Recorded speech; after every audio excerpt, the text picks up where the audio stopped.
안녕하세요. 김성길 목사와 함께하는 사람 이야기 제2단원의 G7 과정입니다. 전 시간에 이어서 이 시간엔 12-6회가 되겠습니다. 지금 우리가 치료자로 살아가는데 먼저 내 자신을 자유케 하고 치료하는 삶을 살아라 하는 이야기를 나누고 있어요. 그래서 내 자신을 치료하기 위해서 억압에서 자유케 하기 위해서 필요한 것 7가지를 우리가 살펴보고 있는데요. 첫째는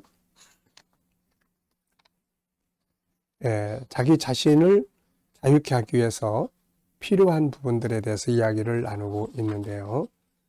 첫째는 자기 존중감을 높여라. 15가지 존중감. 두 번째는 생각을 항상 바꿔라. 세 번째는 언어를 바꿔라. 네 번째는 환경의 변화를 줘라. 그리고 5번째는 영성을 강화시켜라. 6번째는 5가지의 성품의 본능을 살아가도록 노력을 해라. 그 다음에 이제 7번째는 내면의 자유를 누려라. 이제 이렇게 되겠습니다. 사실 외부적 노예보다 정신적 노예가 더 문제예요. 이스라엘 백성들이 애굽의 노예로 살았는데 더 큰 문제는 그들은 육체적으로만 노예가 아니라 정신적인 면에서도 애굽의 노예가 되어버렸습니다.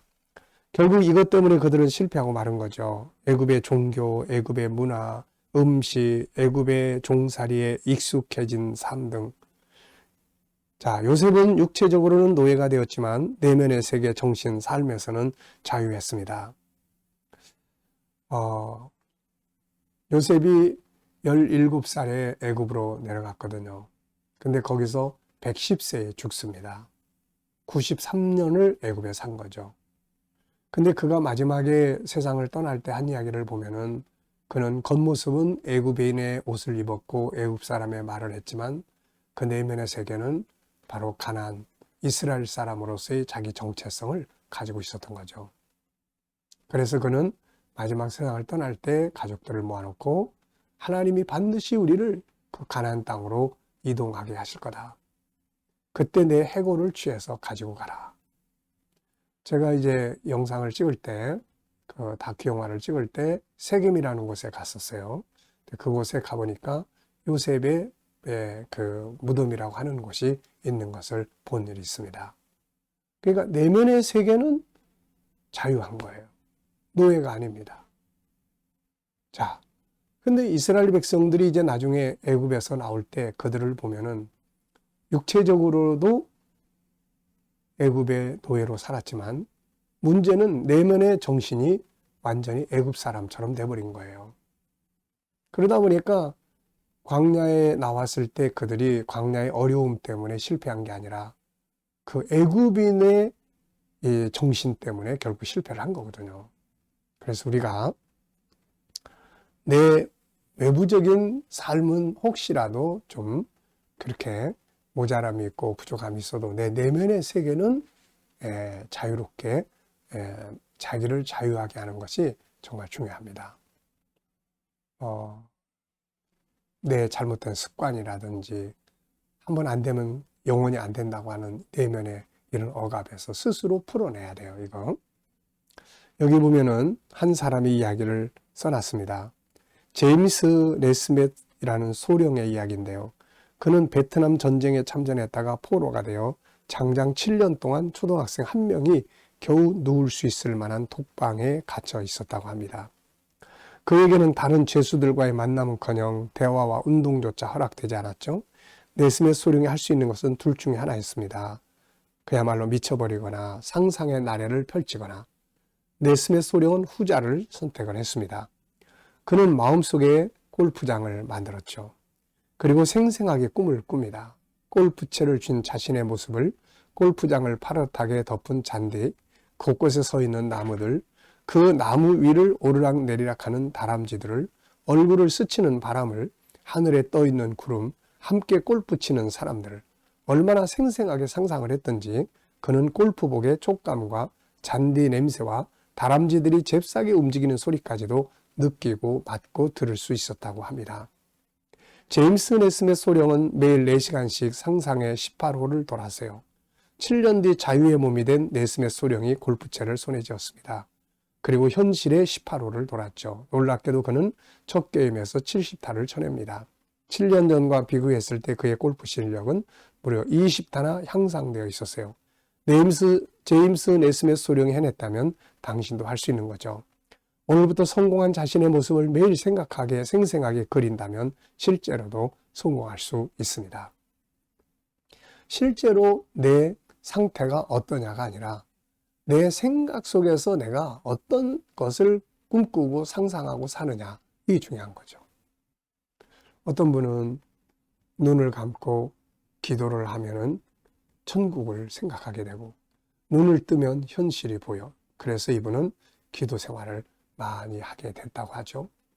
그래서 한 번은 누가 딴 사람이 물어봤습니다. 어떻게 당신 이렇게 기도 생활을 오래 하십니까? 그랬더니 그 이야기를 하는 거예요.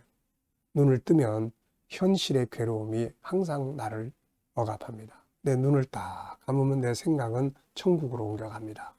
그래서 너무너무 행복합니다. 그래서 기도를 못해도 눈을 감고 천국을 생각하면서 그 세계로 들어가는 나는 자유하게 됩니다. 어쩌면 사도 바울과 같은 사람들이 이런 사람들이 아닐까 싶어요. 사도행전 16장 22절 26절을 보면은 내부적인 행복을 가지고 승리한 대표적인 사람이 바울로 소개됩니다. 그는 지금 매를 맞고 감옥에 갇혀 있죠. 그리고 다음날 아침에 죽을 수도 있는 상황에 처해 있습니다.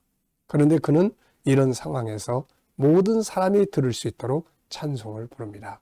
그리고 기도를 하게 됩니다. 눈을 감으면 아마도 그가 다녀온 천국이 그려지지 않을까 싶어요. 겉은 묶여 있습니다. 겉은 아무것도 할 수가 없어요. 근데 내면은 자유롭습니다. 눈을 감으면 천국이 보이고 그 속에서 주님을 만나고 그 속에서 기쁨을 얻고 이게 바로 내면의 생각, 상상 속의 자유함이에요. 우리는 이런 자유를 항상 가질 수 있어야 돼요. 결국은 놀라운 기적이 일어나죠. 이런 마음의 자유와 상상이 현실의 억압을 풀어놓게 되는 겁니다. 자, 여러분들은 무슨 생각을 늘 하고 삽니까? 눈에 이 겉에 나타난 내 삶 자체도 억압으로 되어 있고 눈을 감아도 한심스럽고 답답하고 그냥 아무것도 할 수 없는 내 모습만 자꾸 상상을 하고 그렇습니까? 이거는 겉과 속이 다 묶여버린 거예요, 이게. 그러니까 비록 지금 내 주변 환경이 힘들고 어렵고 지금은 뭔가 마음대로 할 수도 없고 이런 답답한 상황이 있어도 눈을 다 감으면 뭔가 내 미래가 펼쳐지는 거죠.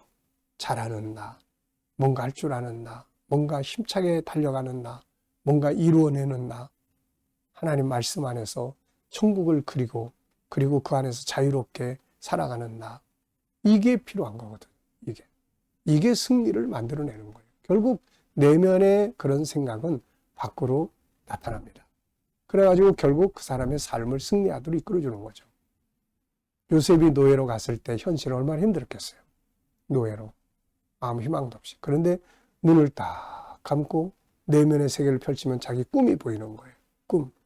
형제들이 다 그 앞에 머리 숙이고 애굽에서 성공하고 하나님이 자기와 함께 하시고 이 속에서 나는 겉은 노예지만 그러나 내 안은 자유이냐. 이것이 그를 승리하게 만든 거거든요. 자, 우리 스스로를 자유케 하는 훈련을 우리가 항상 하면서 우리도 이렇게 만들어 나가 보시기 바랍니다. 자, 이 시간 여기까지 하고 마치겠습니다. 감사합니다.